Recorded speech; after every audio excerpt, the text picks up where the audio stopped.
आप सुन रहे हैं प्रेमचंद्र की कहानी बेटों वाली विधवा, मेरी यानी स्वीटी की आवाज में। पंडित अयोध्यानाथ का देहांत हुआ तो सबने कहा, ईश्वर आदमी को ऐसी ही मौत दे। 4 जवान बेटे थे, एक लड़की।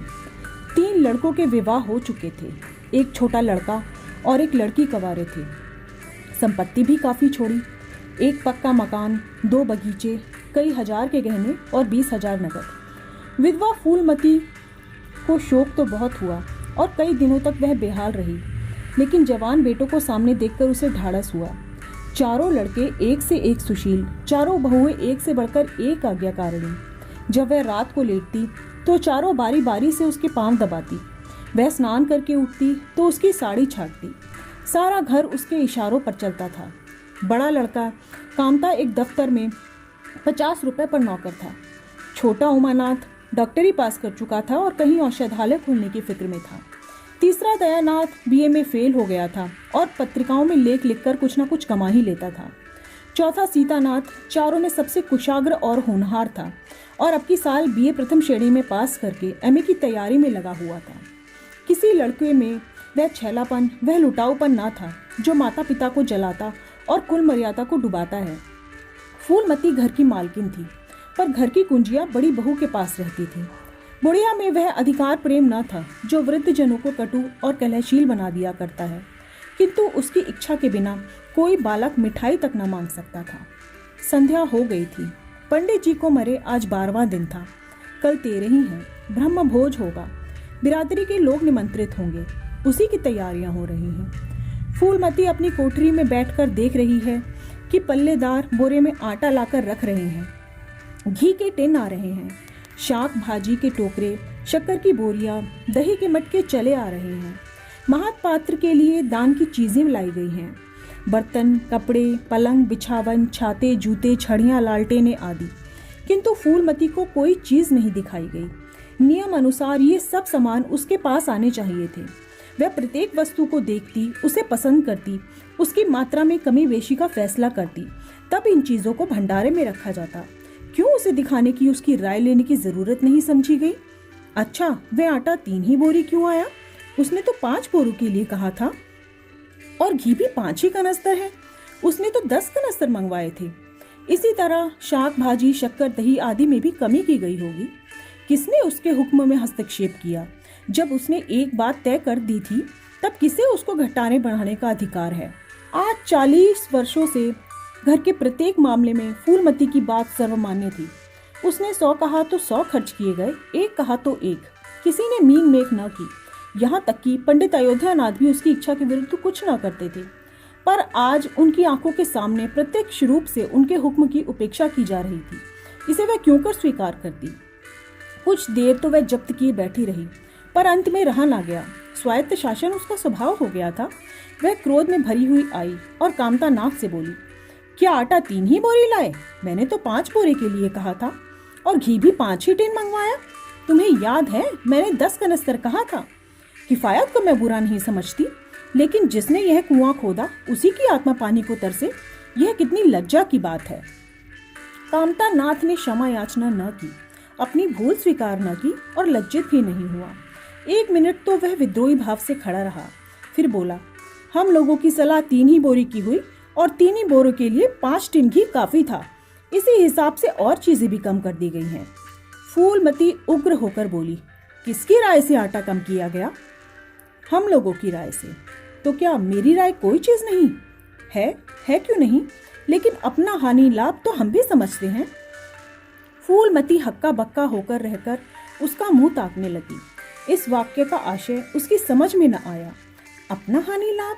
अपने घर में हानि लाभ की जिम्मेदार वह आप है। दूसरों को, चाहे वे उसके पेट के जन्मे पुत्र ही क्यों न हो, उसके कामों में हस्तक्षेप करने का क्या अधिकार? यह लौंडा तो इस ढिठाई से जवाब दे रहा है मानो घर उसी का है, उसी ने मरमर कर गृहस्थी जोड़ी है। मैं तो गैर हूँ, जरा इसकी हेकड़ी तो देखो। उसने तमतमाते हुए मुख से कहा, मेरे हानि लाभ के जिम्मेदार तुम नहीं हो। मुझे इख्तियार है, जो उचित समझूं वह करूं। अभी जाकर 2 बोरे आटा और 5 टिन घी और लाओ, और आगे के लिए खबरदार जो किसी ने मेरी बात काटी। अपने विचार से उसने काफी तंबीह कर दी थी। शायद इतनी कठोरता अनावश्यक थी। उसे अपनी उग्रता पर खेद भी हुआ। लड़के ही तो हैं, समझे होंगे कुछ किफ़ायत करनी चाहिए। मुझसे इसलिए ना पूछा होगा कि अम्मा तो खुद ही हर एक काम में किफ़ायत किया करती हैं। अगर इन्हें मालूम होता कि इस काम में किफ़ायत मैं पसंद ना करूंगी तो कभी इन्हें मेरी उपेक्षा करने का साहस ना होता। यद्यपि कामनानाथ अभी भी उसी जगह खड़ा था और उसकी भाव भंगिमा से ऐसा ज्ञात होता था कि इस आज्ञा का पालन करने के लिए वह बहुत उत्सुक नहीं है। पर फूलमती निश्चिंत होकर अपनी कोठरी में चली गई। इतनी तंबीह पर भी किसी को उसकी अवज्ञा करने की सामर्थ्य हो सकती है, इसकी संभावना का उसे ध्यान भी न आया। पर ज्यों-ज्यों समय बीतने लगा उस पर यह हकीकत खुलने लगी कि इस घर में अब उसकी वह हैसियत नहीं जो 10-12 दिन पहले थी। संबंधियों के यहाँ से नेवते में शक्कर, मिठाई, दही, अचार आदि आ रहे थे। बड़ी बहू इन वस्तुओं को स्वामिनी भाव से संभाल कर रख रही थी।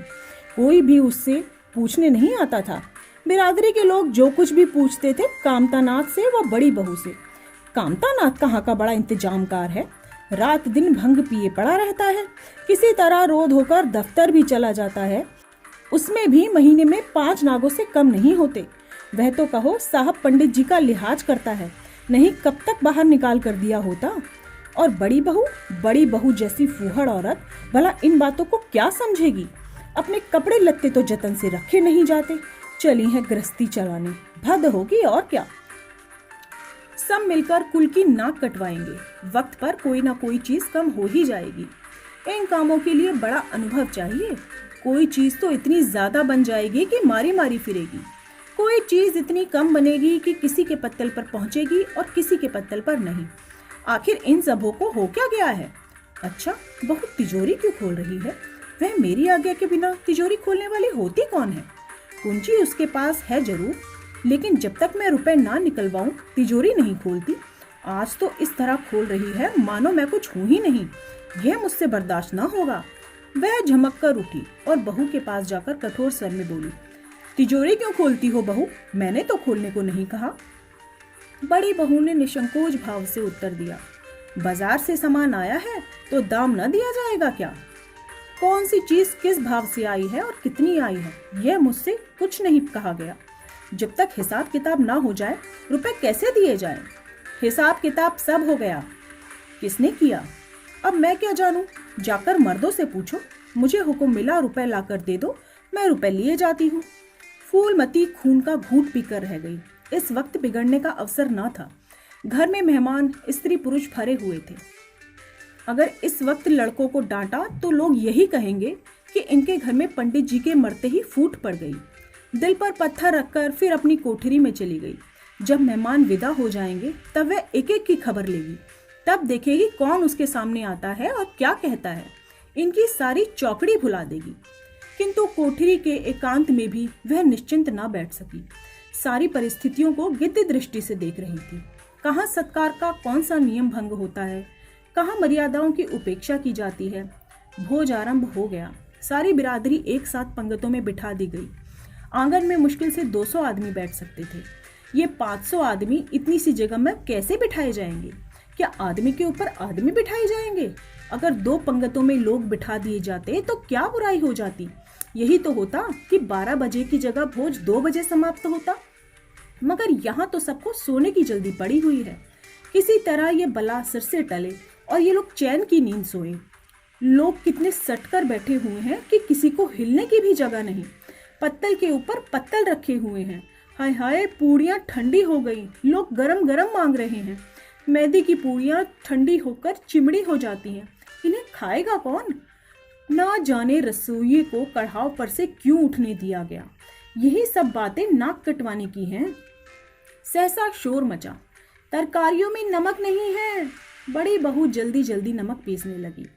फूलमती क्रोध के मारे ओंठ चबा रही थी, पर इस अवसर पर मुंह न खोल सकती थी। बारीक नमक पिसा और पत्तलों पर डाला गया। इतने में फिर शोर मचा, पानी गर्म है, ठंडा पानी लाओ। ठंडे पानी का कोई प्रबंध नहीं था। बर्फ भी नहीं मंगाई गई थी। आदमी बाजार दौड़ाया गया, मगर बाजार में इतनी रात गए बर्फ कहाँ।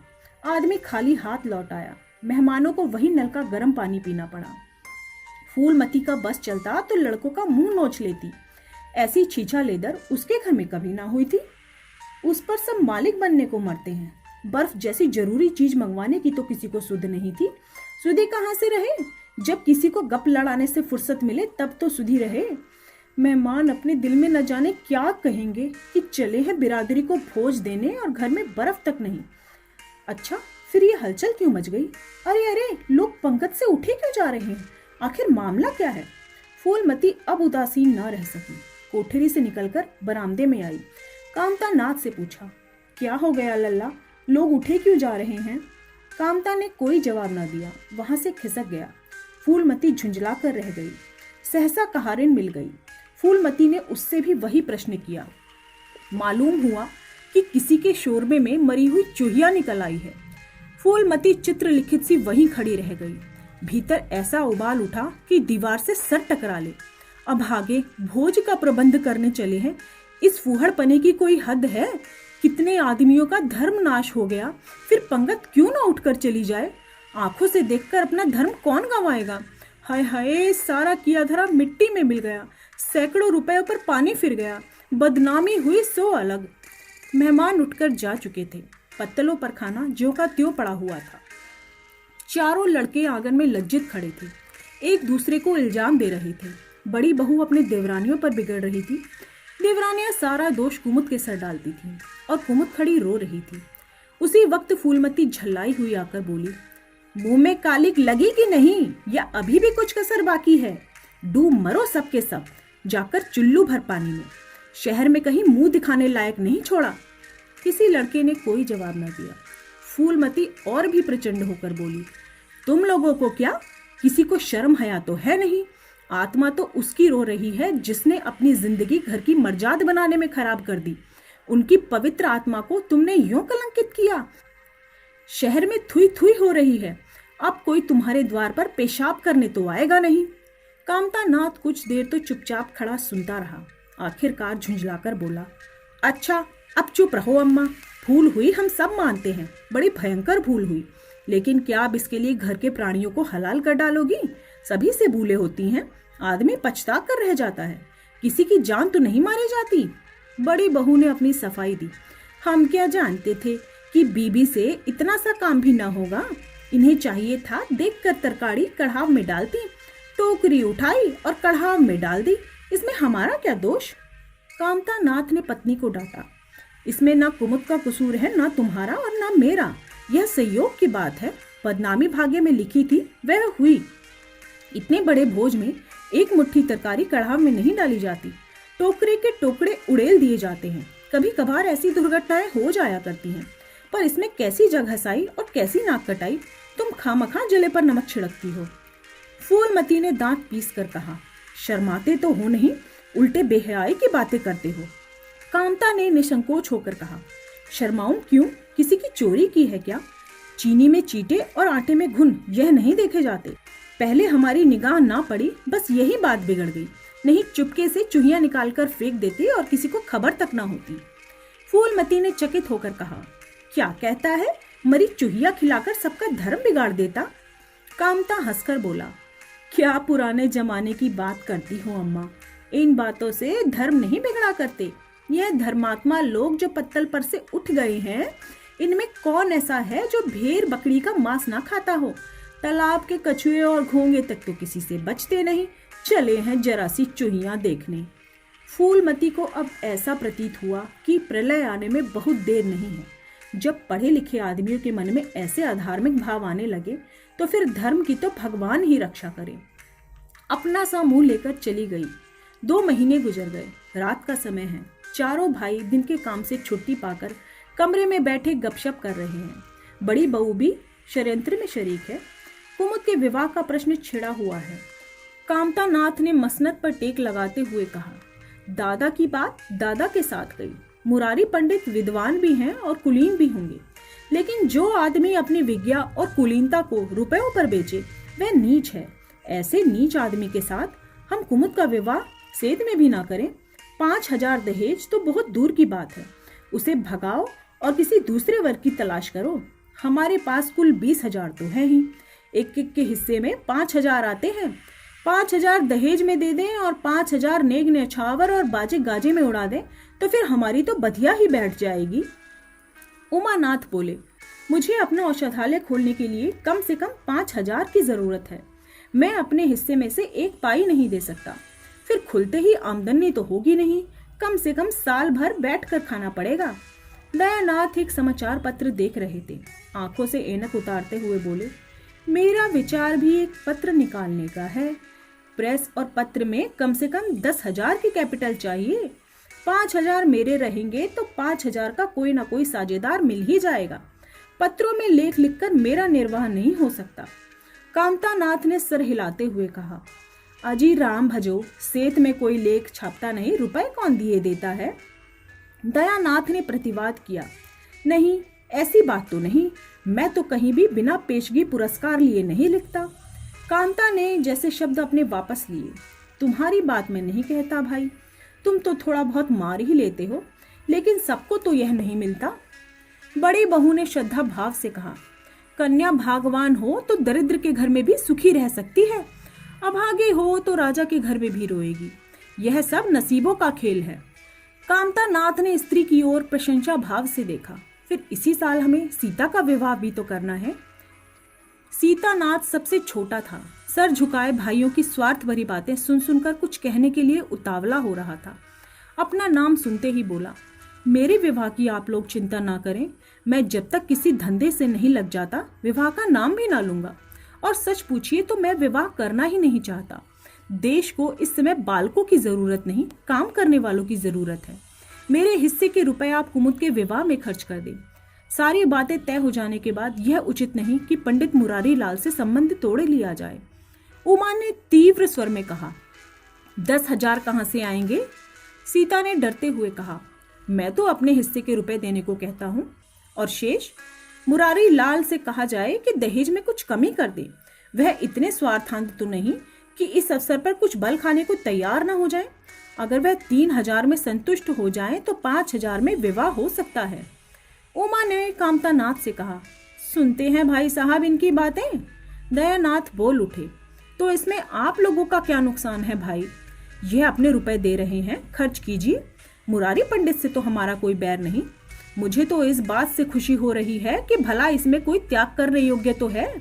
इन्हें तत्काल रुपए की जरूरत तो है नहीं, सरकार से वजीफा पाते ही हैं, पास होने पर कहीं ना कहीं जगह मिल ही जाएगी। हम लोगों की हालत तो ऐसी है नहीं। कामतानाथ ने दूरदर्शिता का परिचय दिया, नुकसान की तो एक ही कही, हम में से एक को कष्ट हो तो क्या लोग बैठे देखे रहेंगे।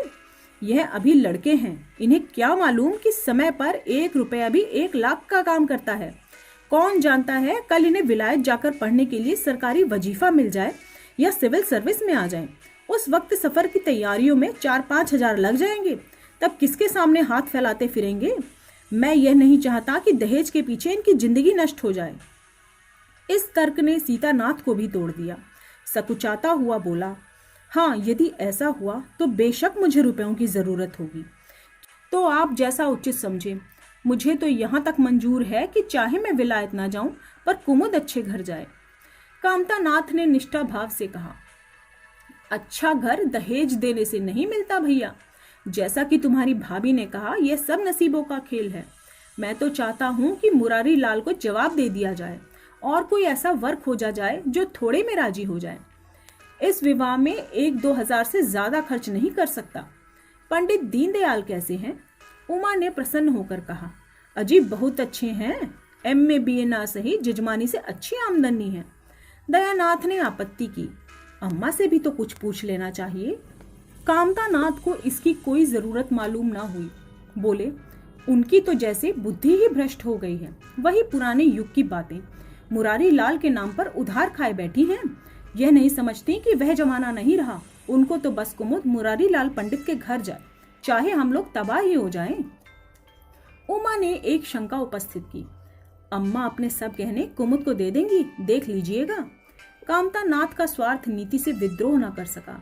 बोले, गहनों पर उनका पूरा अधिकार है, वह उनका स्त्री धन है, चाहे जिसको दे सकती हैं। उमा ने कहा, स्त्री धन है तो क्या वह उसे लुटा देंगी? आखिर वह भी तो दादा की ही कमाई है। किसी की कमाई हो, स्त्री धन पर उसका ही अधिकार है। यह कानूनी गोरख धंधे हैं। 20,000 में तो 4 हिस्सेदार हों और 10,000 के गहने अम्मा के पास रह जाएं। देख लेना, इन्हीं के बल पर वह कुमुद का विवाह मुरारी लाल पंडित के घर कर देंगी। उमानाथ इतनी बड़ी रकम को आसानी से नहीं छोड़ सकता था। वह कपट नीति में कुशल है। कोई कौशल रचकर माता से सारे गहने ले लेगा। उस वक्त तक कुमुद के विवाह की चर्चा करके फूलमती को भड़काना उचित नहीं है। कामता नाथ ने सिर हिलाकर कहा, भाई मैं इन चालों को पसंद नहीं करता।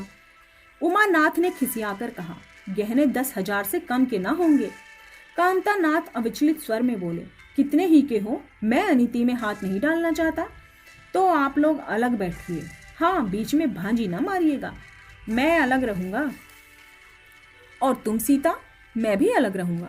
लेकिन जब दयानाथ से यही प्रश्न किया गया तो वह उमानाथ से सहयोग करने को तैयार हो गया। 10,000 में 2,500 तो उसके होंगे ही। इतनी बड़ी रकम के लिए यदि कुछ कौशल भी करना पड़े तो क्षम्य है। फूलमती रात का भोजन करके लेटी थी कि उमा और दया उसके पास जाकर बैठ गए। दोनों ऐसा मुंह बनाए हुए थे मानो कोई भारी विपत्ति आ पड़ी है। फूलमती ने शंशक होकर पूछा, तुम दोनों इतने घबराए हुए क्यों मालूम होते हो? उमा ने सर खुजलाते हुए कहा, समाचार पत्रों में लेख लिखना बड़े जोखिम का काम है अम्मा। कितना ही बचकर लिखो लेकिन कहीं ना कहीं पकड़ हो ही जाती है। दयानाथ ने एक लेख लिखा था, उस पर 5,000 की जमानत मानी गई है। अगर कल तक जमानत न दी गई तो गिरफ्तार हो जाएंगे और 10 साल की सजा ठुक जाएगी। फूलमती ने सिर पीट कर कहा, तो ऐसी बातें लिखते ही क्यों हो बेटा?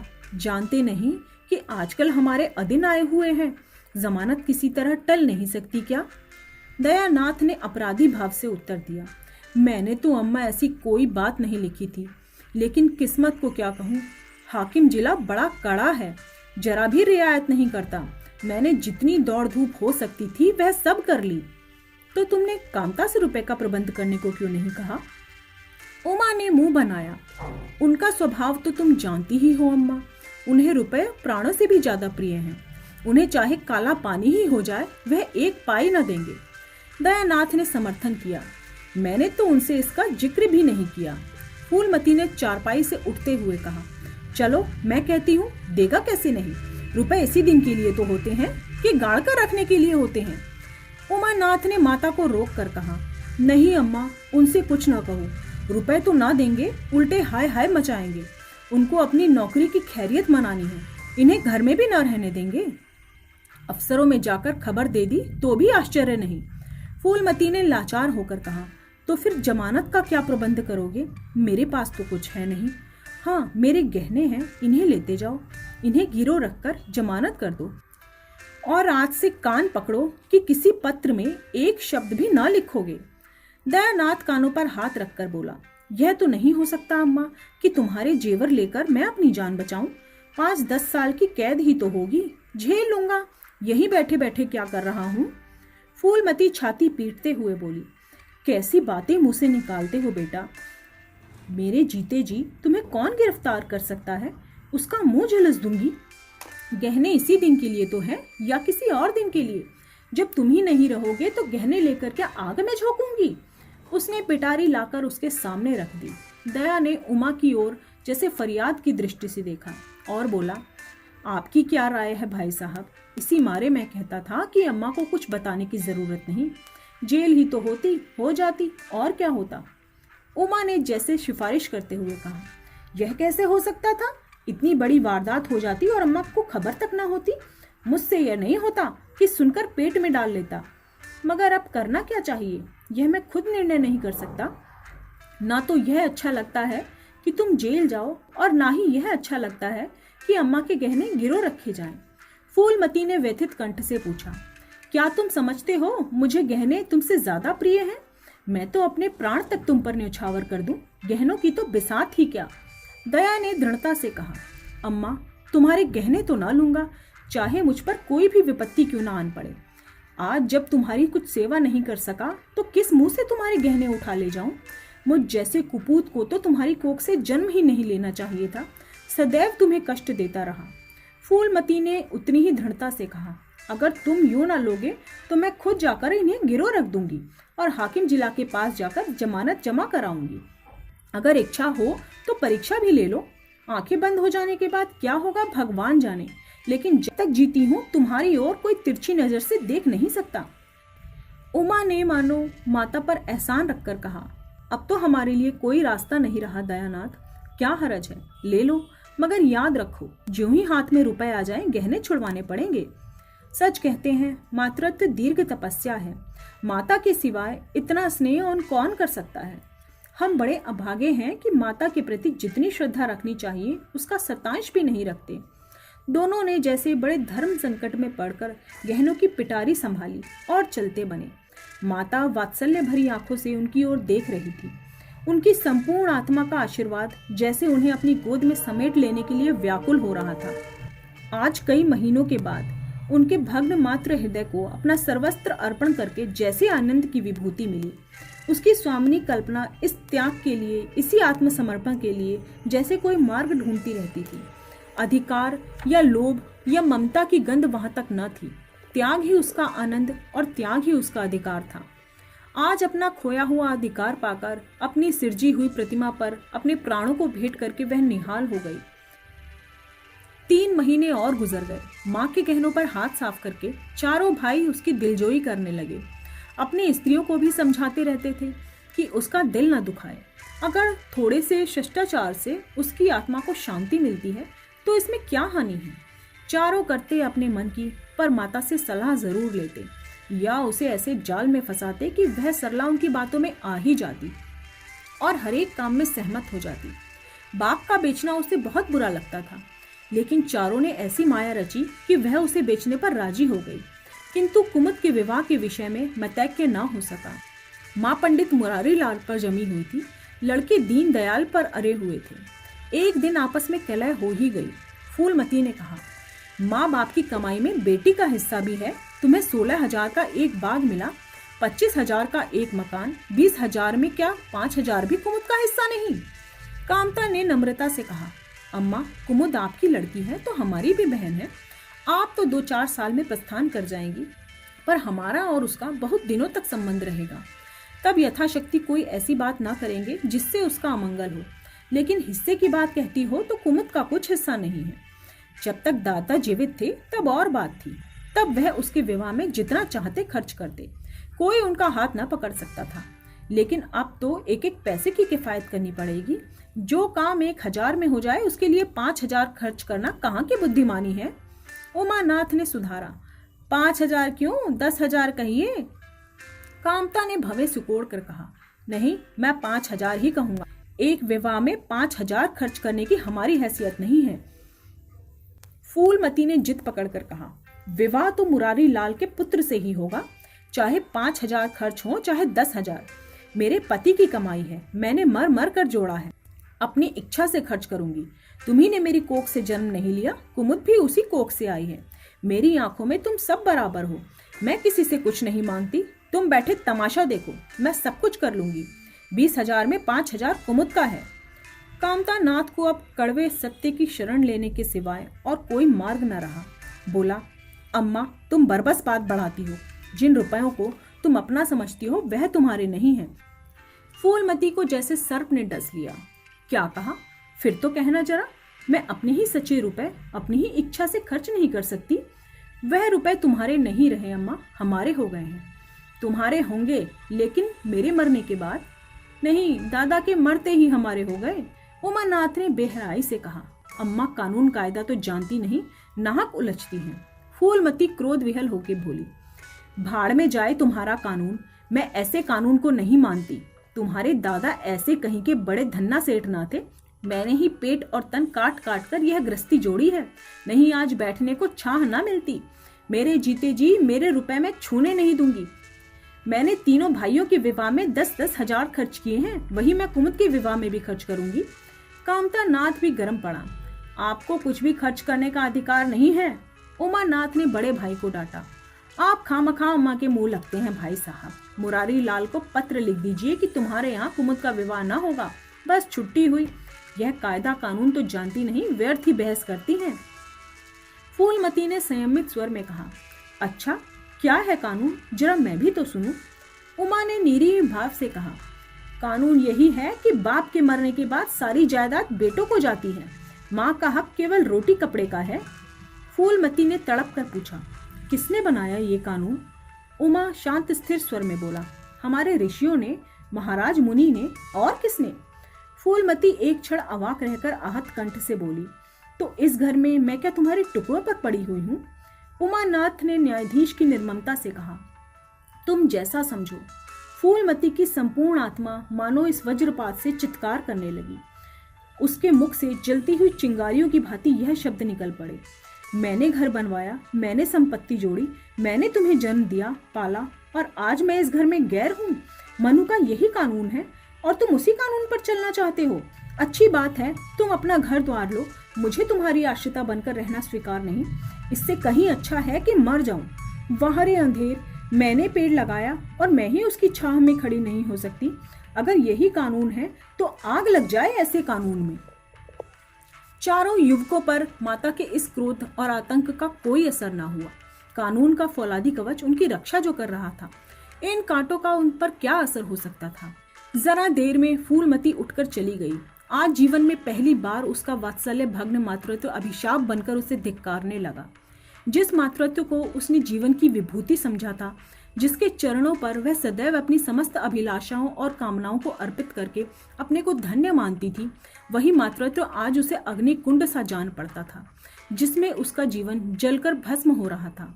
संध्या हो गई थी। द्वार पर नीम का वृक्ष सर झुकाए निस्तब्ध खड़ा था, मानो संसार की गति पर शुद्ध हो रहा हो।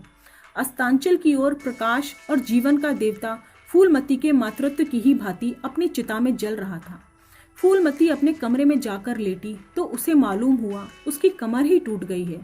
पति के मरते ही लड़के उसके शत्रु हो जाएंगे, उसको स्वप्न में भी इसका गुमान न था। जिन लड़कों को उसने हृदय रक्त पिला पिला कर पाला, आज वही उसके हृदय पर यूं आघात कर रहे हैं। अब वह घर उसे कांटों की सेज मालूम हो रहा था। जहां उसकी कुछ कद्र नहीं है, कुछ गिनती नहीं है, वहां अनाथों की भांति पड़ी रोटियां खाए। यह उसकी अभिमानी प्रकृति के लिए असह्य था, पर उपाय ही क्या था?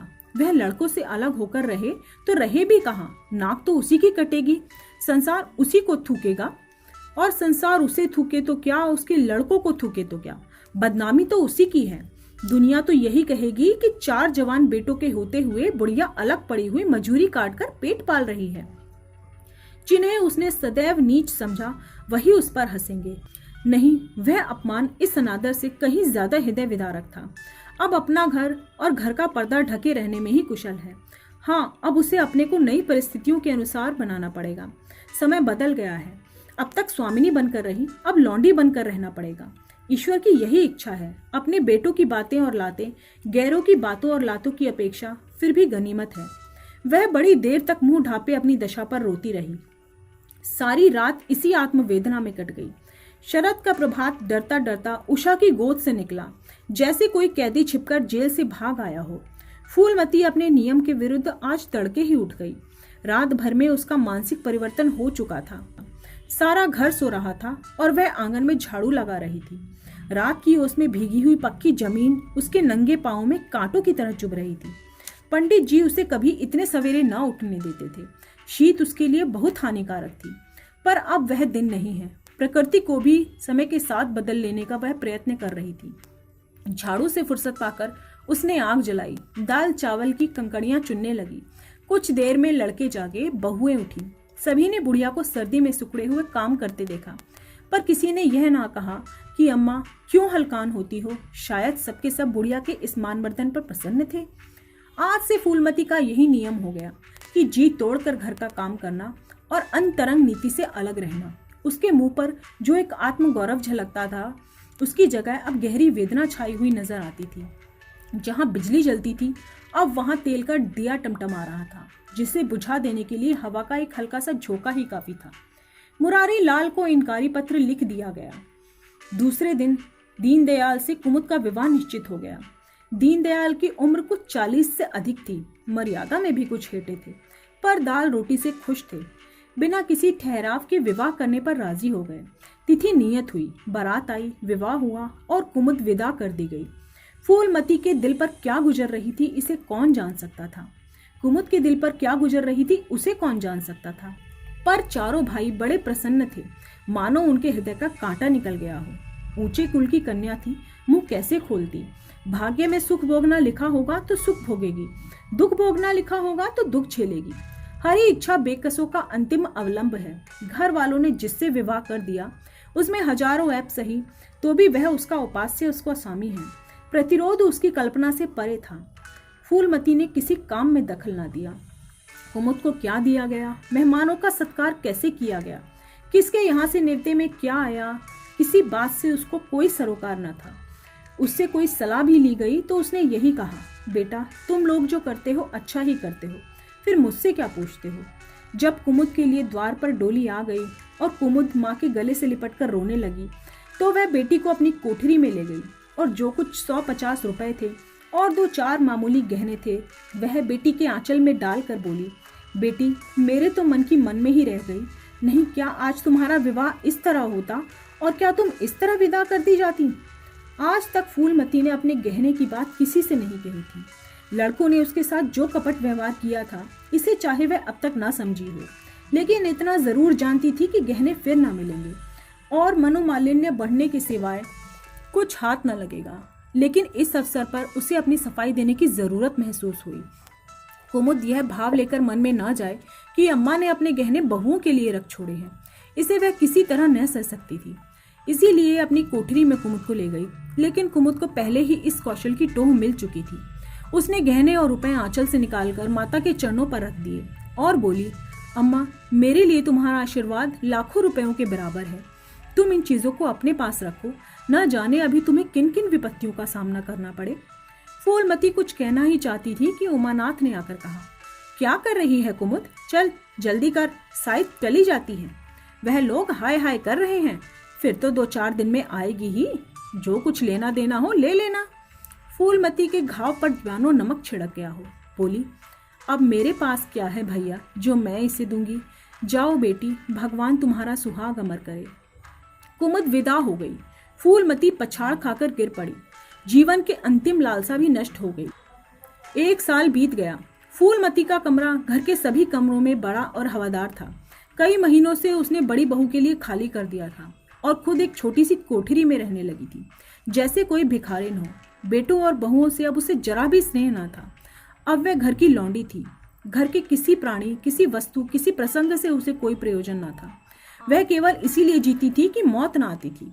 सुख या दुख का अब उसे लेश मात्र का भी ज्ञान न था। उमानाथ का औषधालय खुला, मित्रों की दावत हुई, नाच तमाशा हुआ। दयानाथ का प्रेस खुला और जलसा हुआ। सीतानाथ को वजीफा मिला और विलायत गया। फिर उत्सव हुआ। कामता नाथ के बड़े लड़के का यज्ञोपवीत संस्कार हुआ। फिर धूमधाम हुई, लेकिन फूलमती के मुख पर आनंद की छाया तक न थी। कामता नाथ टाइफाइड में महीने भर बीमार रहा और मरकर उठा। दयानाथ ने अपने प्रचार पत्र बढ़ाने के लिए वास्तव में एक आपत्तिजनक लेख लिखा और 6 महीने के लिए सजा पाई। उमानाथ ने एक फौजदारी के मामले में रिश्वत लेकर गलत रिपोर्ट लिखी और उसकी सनद छीन ली गई, पर फूलमती के चेहरे पर रंज की परछाई तक न पड़ी। उसके जीवन में अब कोई आशा, कोई दिलचस्पी, कोई चिंता न थी।